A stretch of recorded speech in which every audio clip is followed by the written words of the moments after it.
Hello and welcome to Lavneesh sir की class. आज की ये शिक्षा निदेशालय राष्ट्रीय राजधानी क्षेत्र दिल्ली की वर्कशीट नंबर 14 जो कि कक्षा छठी के विद्यार्थियों के लिए है, यह ली गई है सामाजिक विज्ञान विषय से। और इसमें आज हम जिस विषय उप विषय की चर्चा करेंगे उसका नाम है विविधता को प्रभावित करने वाले भौगोलिक कारक। यानी आपको तो पता ही है, पिछली वर्कशीट में हमने विभिन्नता और विविधता को शुरू किया था और आज हम ये जानेंगे कि आखिर भौगोलिक यानी जो प्राकृतिक कारक हैं वो इस विविधता को कैसे प्रभावित करते हैं। तो चलिए बिना समय गंवाए शुरुआत करते हैं मेरे साथ और समझने की कोशिश करते हैं। वर्कशीट नंबर 1 में हमने पढ़ा कि विभिन्नताएं तो हर जगह पाई जाती हैं, हर जगह विभिन्नता होती है, चाहे किसी भी देश में आप चले जाएं। ये विभिन्नताएं ही विविधता कहलाती हैं, जो प्रत्येक वस्तु, जीव, समाज की विशेषताओं को दर्शाती हैं। यानी अगर ये विभिन्नताएं ना हो तो हो ही नहीं सकता, क्योंकि हर जगह तो समानता होती ही नहीं है ना, विभिन्नताएं हर जगह होती हैं। इस वर्कशीट में पता करते हैं कि क्या भूगोल विविधता को प्रभावित करती है। आओ हम भारत के दो भिन्न क्षेत्रों के भौगोलिक तथ्यों के बारे में पढ़ें, यानी जो प्राकृतिक कारण हैं वो भी क्या इस विविधता को प्रभावित करते हैं। चलिए देखते हैं दो क्षेत्रों के माध्यम से। पहले जिस क्षेत्र के बारे में हम बात कर रहे हैं वो है लद्दाख। भारत के जब हम जम्मू कश्मीर में जाते हैं, अभी तो क्या हो गया, लद्दाख को एक केंद्र शासित प्रदेश बना दिया। पहले वो जम्मू कश्मीर राज्य का ही हिस्सा था, लेकिन अब वो एक अलग केंद्र शासित प्रदेश है ना। तो लद्दाख जम्मू और कश्मीर के पूर्वी हिस्से में पहाड़ियों में बसा एक रेगिस्तानी इलाका है। अब आप कहेंगे रेगिस्तान कैसे? जी हाँ, इसको हम ठंडा रेगिस्तान कहते हैं। जैसे भारत में गर्म रेगिस्तान तो राजस्थान में थार मरुस्थल, ऐसे ही इसको ठंडा रेगिस्तान कहते हैं। क्यों कहते हैं? यहाँ पर बहुत ही, देखिए यहाँ पर लिखा है काम नहीं है, कम है। यहाँ पर बहुत ही कम खेती संभव है क्योंकि इस क्षेत्र में बारिश बिल्कुल नहीं होती। यह इलाका वर्ष के काफी लंबे समय तक बर्फ से ढका रहता है। अब आपको समझ में आया, जब सिर्फ बर्फ ही बर्फ होगी, बारिश नहीं होगी तो फिर खेती कैसे होगी। पीने के पानी के लिए लोग गर्मी के महीनों में पिघलने वाली बर्फ पर निर्भर करते हैं। यहाँ पर इतनी बर्फ होती है ना, यहाँ पर पीने का पानी भी नहीं हो पाता। जब गर्मी के महीने आते हैं और बर्फ पिघलती है तब वो लोग पानी को लेते हैं और आगे समय के लिए इकट्ठा करके रखते हैं। लोग यहाँ अपने पास भेड़, बकरी और याक समझते हैं, जो बालों वाला एक बैल होता है उसको याक कहते हैं। इस क्षेत्र में विशेष प्रकार की बकरी पाई जाती है जो पश्मीना ऊन पैदा करती है। आपको तो पता है ना पश्मीना शॉल, आपको तो आपके घर के आसपास सर्दियों में लोग आते होंगे कि पश्मीना शॉल ले लो, बहुत महंगी आती है। पश्मीना ऊन वो बकरी पैदा करती है जिससे शॉल बनती है। भेड़ों के बालों का प्रयोग भी ऊन बनाने के लिए किया जाता है। अब भाई सर्द जगह हैं तो ज़्यादातर यहाँ पर ऊन का ही व्यापार होता है। यहाँ के लोग दूध से बने पदार्थ जैसे मक्खन, चीज तथा मांस खाते हैं। लद्दाख के लोग बड़ी सावधानी से इस ऊन को इकट्ठा करके कश्मीर के व्यापारियों को बेच देते हैं। फिर यहाँ के लोग ऊनी कपड़े पहनते हैं। क्यों पहनते हैं? क्योंकि यहाँ की जलवायु वर्ष भर ठंडी रहती है।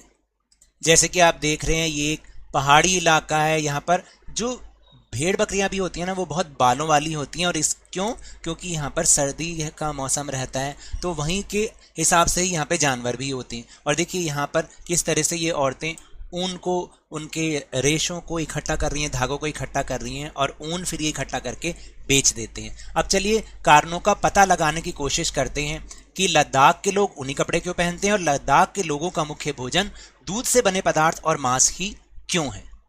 तो देखिए पहला जो प्रश्न है वो है लद्दाख के लोग ऊनी कपड़े क्यों पहनते हैं। देखिए लद्दाख के लोग ऊनी कपड़े इसलिए पहनते हैं क्योंकि यह इलाका वर्ष के काफ़ी लंबे समय तक बर्फ से ढका रहता है और यहाँ की जलवायु बहुत ही ठंडी होती है।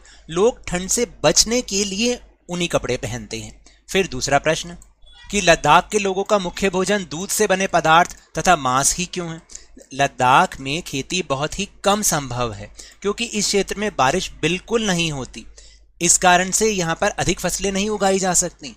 इसलिए लोग क्या करते हैं, लोग यहाँ पर भेड़ बकरी पालते हैं और इनसे मिलने वाले दूध तथा दूध से बने पदार्थ और मांस पर ही निर्भर होते हैं।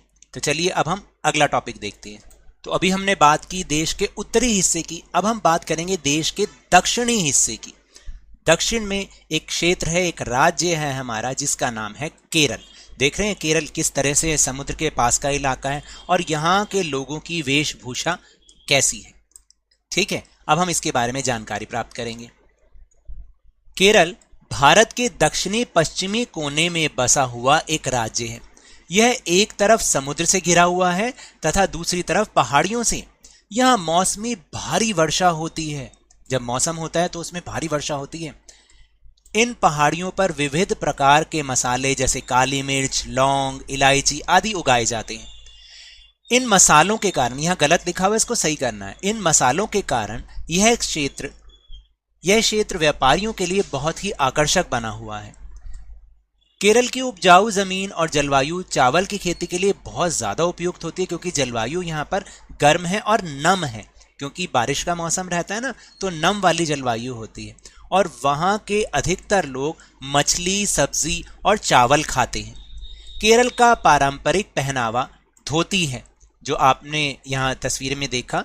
यहाँ का जो पारंपरिक पहनावा क्या है? धोती है। यहाँ इसे मुंडू कहते हैं, याद रखना, मुंडू। मुंडू सामान्य रूप से सूती कपड़े से बनाई जाती है। ठीक है, अब हम कारणों का पता लगाने की कोशिश करते हैं। आखिर केरल के लोग पारंपरिक रूप से धोती क्यों पहनते हैं? देखिए, केरल की जलवायु एक गर्म जलवायु है। जैसे लद्दाख की ठंडी जलवायु थी ना, ये गर्म जलवायु है। अतः वहां पर वर्ष के अधिकतर समय गर्मी ही रहती है। यहाँ पर बनी धोती सूती तथा हल्के वस्त्र से बनी होती है, जो लोगों को गर्मी से बचाती है।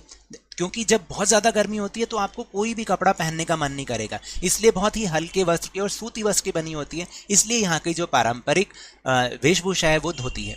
फिर दूसरा प्रश्न है कि केरल के लोग भोजन में चावल, मछली तथा सब्जियां क्यों खाते हैं? देखिए, केरल समुद्र के पास बसा हुआ है, इस कारण से वहां पर समुद्री भोजन जैसे कि मछली आदि खाई जाती है तथा यहाँ की जमीन उपजाऊ और जलवायु चावल की खेती के लिए बहुत ही बढ़िया है। इसलिए यहाँ के लोग भोजन में चावल, मछली और सब्जियां खाते हैं। तो अब इस वर्कशीट से हमें ये पता चल गया होगा कि जो भौगोलिक कारक हैं वो भी हमारी विविधता पर बहुत असर डालते हैं। क्योंकि देखिए, जहाँ की जलवायु जैसी होगी वहाँ पर हम वेशभूषा भी वैसे ही पहनेंगे और वहाँ का भोजन भी उसी प्रकार का होगा। तो इसीलिए कहते हैं कि भारत विविधताओं से भरा हुआ देश है, क्योंकि एक भारत ही है जहाँ पर इतनी विविधताएं पाई जाती हैं, चाहे वो जलवायु में हो, चाहे वेशभूषाओं में हो, चाहे भोजन में हो, हर चीज़ में विविधता पाई जाती है। तो ये तो थी आज की वर्कशीट। अगर मेरे इस तरह समझाने से अब आपको समझ में आने लगा है तो इस चैनल और वीडियो को लाइक दीजिए, शेयर कीजिए और सब्सक्राइब कीजिए, और जल्दी से जल्दी अपने ही इस चैनल लवनीश सर की क्लास के सब्सक्राइबर्स को 50K यानी 50,000 तक पहुँचाइए। लेकिन याद रखिएगा, घर से बाहर निकलते समय मास्क अवश्य लगाएं और जब भी आपकी बारी आए कोरोना का टीकाकरण जरूर करवाएं, क्योंकि कोरोना को हराना है और जिंदगी को एक बार फिर से सुहाना बनाना है। इसी उम्मीद के साथ बहुत बहुत धन्यवाद।